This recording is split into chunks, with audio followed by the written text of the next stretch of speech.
Dennis says, what are you hearing about the Julio situation, and do you think we'll make that happen? All right, let's jump a little ahead to Julio. I ain't hearing not a thing about the Julio situation. It doesn't. I mean, the Niners did sign a wide receiver named Jones. It almost felt like they were trolling us. Like, hey, you want us to sign Jones? We'll do it. Andy Jones. I think the thing with it doesn't seem like Julio's getting moved any. Doesn't seem like he's coming to the Niners. Do you think he's coming to the Niners? First of all, speaking of GOATs, Shardall is going to ask you about him, so be prepared. I will be. Get ready. 5 questions. I will be. Yes. But yes, I mean, I don't think it's going to happen. I've said it in the past. I feel like the 49ers are the kings of acting like they're interested in everybody, or maybe not acting like they're interested in everybody. Somehow they get thrown into every trade scenario possible, and nothing ever comes of it. Now, when they moved up to 3, that was huge. That was different. But they're not the team that's usually going to make the big blockbuster move. What scares me is there are 2 teams in their divisions that will make the big blockbuster move, and Julio is already linked to one of them, and that is Seattle. That's worrisome. I can't imagine Metcalf on one side, Julio on another, Lockett in the side. No, that is a disaster. That's a disaster.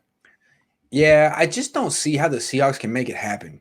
Because I'm looking here. They have $7.25 million in cap space. Mm-hmm. How do you do that? I mean, he's got a $15 million cap number this year. That now the Falcons can pick up some of it, but I think what the Falcons want is cap space, not draft. They have no cap space. The Falcons have, let me tell you, they have $337,000 in cap space, the least in the league. They don't necessarily need a second round pick. They need cap space. I don't think they can sign their rookies. I don't know where they're at right now. So maybe what the NFL is doing right now is they realize the Falcons are super desperate, and they're like, you want a first? No. You want a second? No.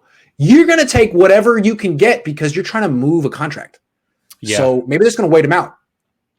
Yeah, they're probably looking at it and saying, okay, we've got 2 scenarios. We'll give you a higher pick, but you're going to eat some of the salary, or we will eat the salary, but you're going to take less. Yeah, I think you're right on that one.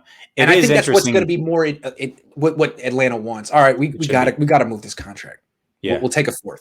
Should be. The good news is that you said they have how much cap space? Atlanta? Yeah. 337,000. It's about 270,000 more than the Saints. No, the Saints, according to Over the Cap, the Saints have 356,000. So I don't know how that's possible. I thought they were at like 70-something thousand the other day. Maybe Over the Cap's wrong, but I trust them most of the time. They're supposed to be the OGs of the game. So I don't know.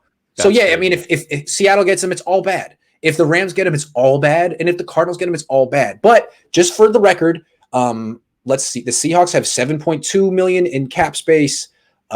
Arizona and the Rams, where are they at? Let me see. I wonder if Seattle signed all of their rookies. I should have looked into that. So I'm curious to see if they've signed everybody, because I know that we haven't even signed Lance yet. Right. And that's going to be like a $6 million. Rams have $7 million in cap space, just right there with the Seahawks.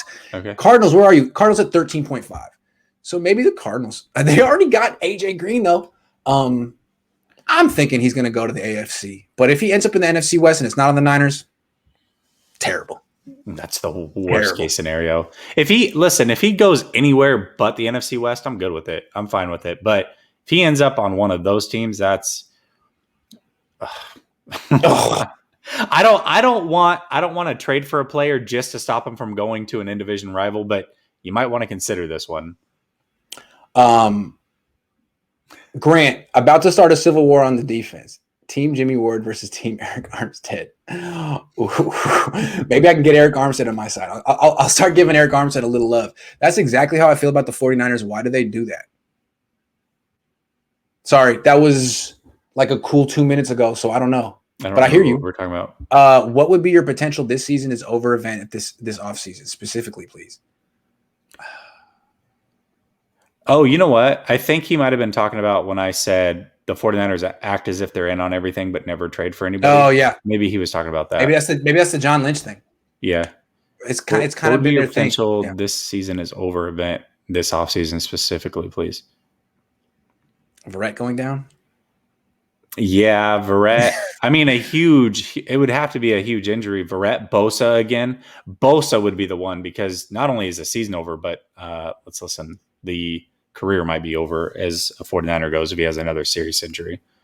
They need Bosa or Verrett because with Verrett, they can blitz. With Bosa, they don't have to. You lose both of them, Tamiko is going to be in a tough spot. I feel like I may have missed some people's stuff. If Rad, I did, quit trolling, Rad. Let me know if I missed one of your things. It's been going hella fast. We got 900 people in here. I'm really sorry if I did. Please let me know and don't tip again. I'll just answer it. I'll try to look out. I'm not paying attention to the chat either. I'll try to help. You keep spending $2 to say go Lions, but I appreciate that. Thanks.